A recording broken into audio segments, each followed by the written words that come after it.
Hey everybody, Matt Cribbs here, and welcome back to another Wednesday morning drive. Hope it's doing well. It is a rainy, kind of chilly day, spring day here in March. Today, I want to talk a little bit about some real stuff. Real stuff in the world, not real serious stuff, but it's serious. But real stuff in the world about everything that is going on with space. And, well, not everything that's going on with space, but about humans launching humans into space and going there. And I have a car in front of me that doesn't know what the traffic rules are for a school bus. There's a bus pulled over, but it doesn't have its door open and the stop sign on, but he wasn't passing. Anyway, we just did. But putting humans into space, and I certainly feel it because I've been into this type of stuff. I wanted to be an astronaut like any kid, any boy my age. Well, maybe not any of them, but certainly the more nerdy ones. Like, I've always been, super interested in everything and anything related to, getting into space and then that, going into science fiction and all of that. And so it's always been a passion. But when I grew up, getting into space seemed, kind of course, yeah, we're doing it. Of course we are. We're sending up some shuttles, we're doing some missions, and it's just a thing we do. Until, of course, then Challenger happened, and all of a sudden everyone realized and remembered that, oh my gosh, this is not routine. It's dangerous, and we still have a long, long way to go. And then, the shuttle missions continued, and they ended. And we're doing probes, we're doing unmanned work, and we're doing great, awesome, tremendous scientific work. Don't get me wrong, NASA and JPL and the work that's being done in the unmanned space program is groundbreaking and super exciting if you're into that kind of thing, and you should be. But it doesn't capture the imagination of, a world or a nation as much as people do. And unfortunately, the reality is, getting up there, things cost money. So people have to spend money, lots of money. And in order for countries or corporations or people to spend money, there needs to be a reason. And that excitement factor, that reason for doing it, needs to exist. So that's why, the manned space program, beyond the exploration and the things you can only do with man, I think it's extremely valuable for the interest factor and the, getting people to actually care. Because even though I think everyone should care, not everyone does. So, yeah, so that's the way things have kind of were. And then not suddenly, but, over the past few years, there's been an excitement in manned space travel again, with Virgin Galactic and Elon Musk and SpaceX and Bezos and I don't know what the name of his one is. I forget. It's on the tip. I forget. So there's this excitement again, and people are talking about it. People who aren't nerdy, people who normally talk about football games, are talking about rocket launches, and that's amazing. And so we're entering what I feel is a new age of like a new space race almost. And so I'm super excited, but also I'm super apprehensive, a little worried about, is this going to continue? And is this actually going to mean anything? Or are we just going to see a couple stunt launches of cars with dummies in them, which, while tremendously cool from the holy crap we did that point of view, and certainly gets a lot of press and excitement, which we already discussed, excitement is important, doesn't really add anything to our knowledge of what we're doing. I mean, it was a test of a, system, and that went, but that's not what everyone was talking about. Everyone was talking about the car in space. We'll get back to that later. But let's look at the history of manned space efforts and the excitement that surrounded them and why people did them, right? So we started, well, things started way back with just trying to get anything into space, back in the, you know, Von Braun and Korolev. Ugh, can't believe that almost got stuck on the tip of my tongue. Korolev and Von Braun doing their rocket programs in the, you know, Soviet Union and the United States, and they wanted to put people up there. That was, you know, that was, at least from what I read in their biographies and the stuff I've read and seen about them, you know, both of those men had visions of putting people up into space and doing space explorations. Of course, at that time, the two governments involved were very worried about lobbing rockets at each other and explosives at each other. And so they were very interested in the technology to do very, very different things.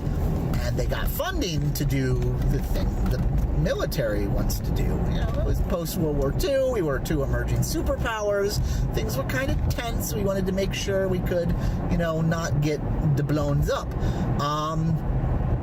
And that went. And eventually, you know, go read about it. It's a fascinating history. We're not going to have time to go into it here, but, you know, for various reasons, Korolev got his dream to put something up into space first, and then, you know, Sputnik was beeping around, and everybody in the Western Hemisphere, America in particular, shat their collective pants. And we're like, oh boy, we gotta do something, because, you know, it was a very us versus them time in history, the Cold War and the Russians versus Americas, and we can't have those, you know, dirty communists beating us. And that kicked off a landslide that went to, on the American side, that went to Mercury, to Gemini, to the Kennedys, you know, declaration of putting a man on the moon, to Gemini, to Apollo, and doing it, and reaching a goal. And at the same time, the Soviet space program, which had made tremendous early gains, kind of didn't anymore, and we ended up with what it was. So we had this tremendous drive where, you know, we were spending lots of money on these missions, and we were doing things, and people were excited about them, and then we weren't, because we hit the goal, and we made it to the moon. And it's, you know, if you watch Apollo 13, which was only a couple missions after, you'll see it heavily dramatized, of course, because it's a movie, but the point they were trying to make was, you know, we got people to the moon, and then people were like, oh yeah, okay, who cares? We're doing it. That's cool, I guess. And public interest just waned. And when public interest wanes, budgets wane, and, you know, things get tough. So then we ended up with Shuttle, and it never got the same excitement as anything else. And so, yeah, I'm excited. We're looking at this. The reasons for this kind of impending space race, mini space race, privatized space race, whatever it is that we're in right now, that's starting off right now, the reasons for it are different, and different for every side. It's not just actually companies. That's a very, you know, like Western-centric view of it. There's other countries still doing many, many things with manned travel. And don't get me wrong, NASA does it in its plans. We have that. But in order for NASA to be able to do their plans, we have to give them money. So the various reasons, they're complicated, and they're all individual for the different entities involved. It's not a, you know, us versus them and beat the other guys type scenario this time. So that kind of changes the dynamic. That's, you know, what are we going for? SpaceX has been very, very clear what they're going for.